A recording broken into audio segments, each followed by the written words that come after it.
Good day to our dear trainers and teachers. My name is Ayat Frayols from the Bureau of Curriculum Development, representing the English team of the Curriculum Standards Development Division.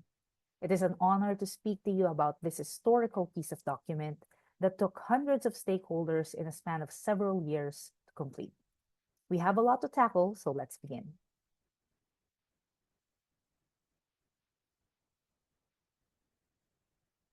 In response to the need for a relevant and responsive curriculum, the BCD, in partnership with the Assessment Curriculum and Technology Research Center, or ACTRC, conducted a review of the intended curriculum by examining the curriculum documents and identifying points for improvement.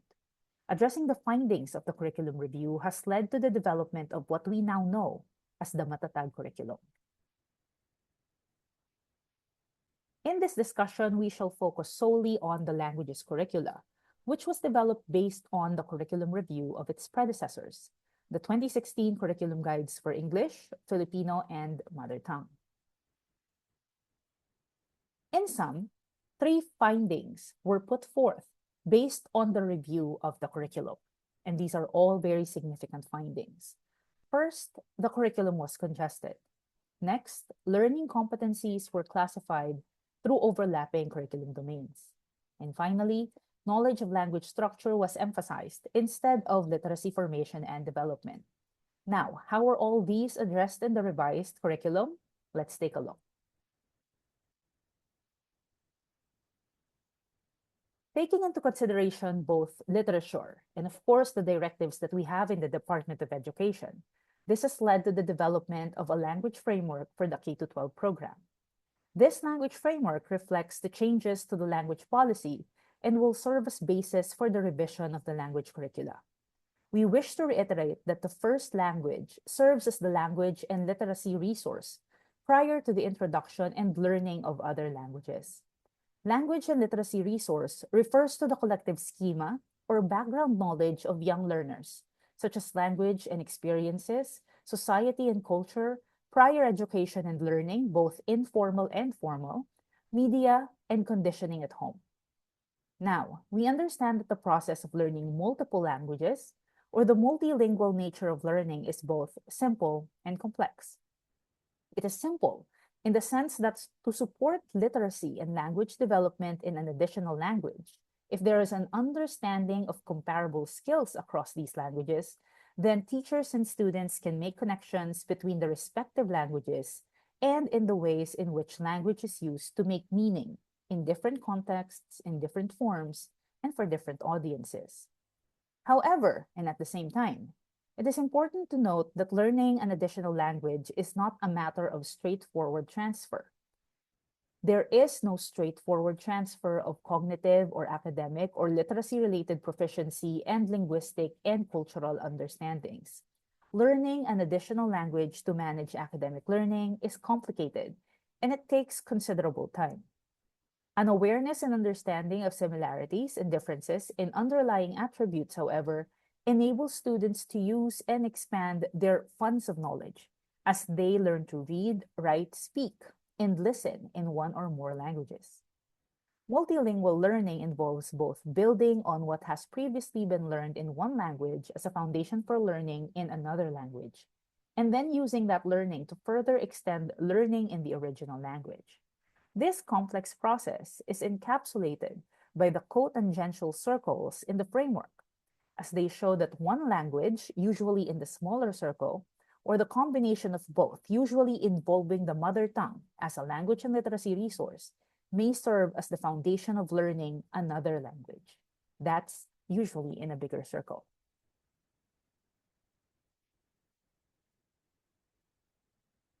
Upon development of this language framework, we now went on to develop the curriculum framework, which will serve as a blueprint for the revision process.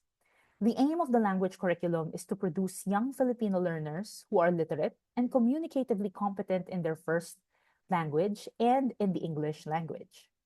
Knowledge in and of the mother tongue shall serve as resource for learning Filipino and English in order to learn through those languages and eventually contribute productively to their community and to the larger society as multilingual, multiliterate, and intercultural citizens of the country, who have a deep sense of cultural identity. This beautiful aspiration is broken down into the following goals of the subject, which are first, literacy, or the ability to identify, understand, interpret, create, communicate, and compute using printed and written materials associated with varying contexts. Literacy entails active engagement with language to acquire, construct, reconstruct, and communicate meaning.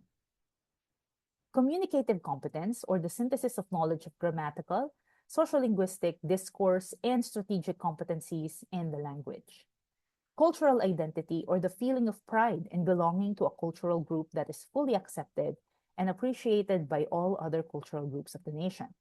This sense of pride and belongingness contributes in part to one's self-conception, self-perception, and position of equal standing in society. In order to attain these lofty goals, the language curriculum, its delivery through pedagogy and assessment, should be informed by sound theories on language acquisition and learning and should be influenced by the learner's culture and context.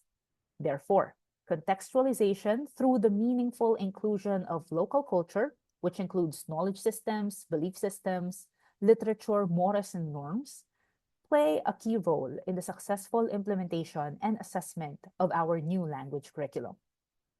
The language curriculum is also guided by three organizing domains of the big ideas, which are literacy, language, and text. In order to achieve the curriculum goals that we have set for our learners, it was not enough that we simply identify essential learning competencies. Our process had to be guided by what we call big ideas. The big ideas in the language curricula are clustered into three domains, as seen on this slide. We have literacy, language, and text. Each domain has distinctive goals, body of knowledge, and skills, but each, as you can see, interweaves with the others, making them interdependent. The three domain curricula of the language areas provide a rich resource for learning in other fields, not just in the languages. They can also learn through these big ideas, mathematics, science, and social studies. These big ideas contribute to the needed literacy requirements in these fields and support the development of academic reading, writing, viewing, speaking, and listening, as well as assisting the learner to communicate socially and culturally with confidence. Knowledge of the nature of language and culture in L1 and L2, alongside an understanding of the ways language is used in different contexts, equips learners with the expressive means to construct and understand texts for different purposes. One thing to note regarding the big ideas in the language curricula is that the domain and focus shifts as the learner progresses across key stages. One of the major changes in the design of the language arts curricula is the dynamic nature of the big ideas, which again shift in focus across key stages. In Key Stage 1, as you can see, the main focus is on literacy formation and development through the vehicle of language macro skills as used in meaningful, developmentally, and grade-level appropriate text. In Key Stage 1, we aim for 70% narrative texts and 30% informational texts. Therefore, only those language and text learning competencies that support literacy development are deemed essential in this key stage. Our target skills by the end of Key Stage 1 is that learners are able to use all of their language repertoire, including the mother tongue and Filipino, along with English as a second language, appropriately and effectively in oral, visual, and written communication in a variety of situations and for a variety of audiences, contexts, and purposes, including learning of other content subjects and languages. Our learners should also be able to demonstrate appreciation of various forms of literacy and literary texts, and take pride in one's cultural heritage. By Key Stage 2, the main focus of the curriculum is to help learners use their basic and critical literacy skills, which have been developed in Key Stage 1, in using the language through receptive skills, expressive skills, and viewing, using meaningful, developmentally, and grade-level appropriate text. By Key Stage 2, there should be a 50-50 focus on narrative and informational texts. Therefore, only those learning competencies that support literacy in the applied level and language development or communicative competence shall be deemed essential in this key stage. By the end of Key Stage 2, we want our learners to be able to use their basic and critical literacy skills in all of the target languages, including Mother Tongue Filipino and English, in learning the language and achieving communicative competence, in order to appropriately and effectively engage in a variety of situations and for a variety of audiences, contexts, and purposes, including learning of other content subjects, demonstrate an appreciation of various forms of literacy and literary texts, and take pride in one's cultural heritage and broadening identity. Finally, in Key Stage 3, you will find that the main focus is learners' literacy skills and their knowledge about the language, as well as the ability to evaluate and produce a variety of texts, including listening, oral, written, and multimodal texts that will help them express their ideas, concepts, and express meaning from developmentally and grade level appropriate themes and topics. By this key stage, we would like learners to be exposed to 70% informational texts and only 30% narrative texts. Therefore, only those learning competencies that support text evaluation, composition, and publication, using the learner's literacy skills and communicative skills, shall be deemed essential in this key stage, where the primary focus is on text skills. By the end of Key Stage 3, we want learners to be able to use their literacy skills, basic, critical, and applied literacy, and communicative competence in all target languages in evaluating, composing, and publishing a plethora of texts, including listening, oral, written, and multimodal texts, as used for various audiences, contexts, and purposes, and in various content areas to demonstrate appreciation of various forms of literacy and literary texts, and show pride in one's cultural heritage and broadening identity.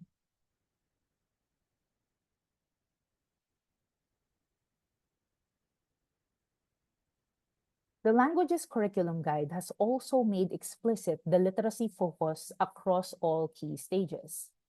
Language and reading and literacy, which are the new subjects introduced by the Matatag curriculum, shall be offered starting grade 1 and shall primarily develop the learner's oracy and literacy in the first language. These subjects shall serve as the basis in transitioning the learner's oracy for literacy to Filipino and English. Oracy for literacy is the ability to use relevant oral language elements like phonological awareness, vocabulary, and listening capacity to develop basic or beginning literacy. Basic literacy, another target in Key Stage 1, refers to the skills used for the initial learning of reading and writing, and it's developed from the third to the fourth quarters of grade 1. Filipino and English shall be offered simultaneously starting grade 2, and these subjects shall primarily develop learners' literacy. The curricula for both languages shall be mother tongue based, as oracy and literacy skills in the first language serve as the foundation in transitioning learners' oracy for literacy to Filipino and English. Basic literacy shall be developed in both languages until grade 3. Filipino and English shall continue developing and enhancing learners' communicative competence and applied and critical literacy skills from grades 4 to 6. Applied literacy is the ability to think about particular ways of doing reading and writing with the purpose of achieving communicative goals in a socially appropriate manner, while critical literacy is a critical thinking skill that involves the questioning and examination of ideas and the skills to synthesize, analyze, interpret, evaluate, and respond to texts. It is the ability to evaluate the veracity of information and make connections and judgments of the relevance of information. Finally, by the third key stage, both learning areas shall contribute to the development of learners' communicative competence and multiliteracies, or the ability to understand information and the design of meaning through the manipulation of individual modes, linguistic meaning, visual meaning, audio meaning, gestural, tactile, and spatial meaning.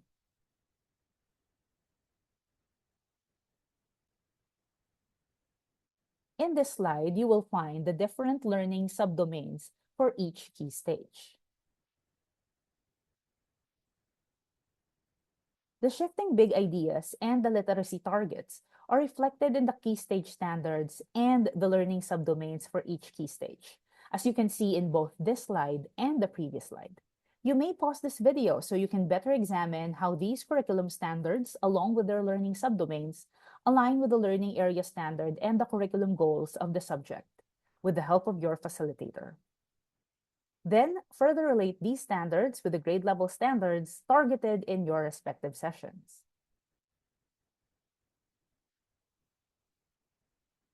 Now it's time for you to take a look at the curriculum guide for the level you're assigned to. Your facilitator will clarify any and all questions that you may have regarding the curriculum review process, its findings, and the shape of the new curriculum guide for the languages. Then you shall proceed to further understanding the structure and content of our curriculum guide by examining the document. I wish you all good luck in this very important activity. Remember, the curriculum is only a document. It is you, our teachers, who will bring it to life in the classroom. We cannot actualize the curriculum goals without your expertise. So I hope you all do your best para sa bata. Maraming salamat po.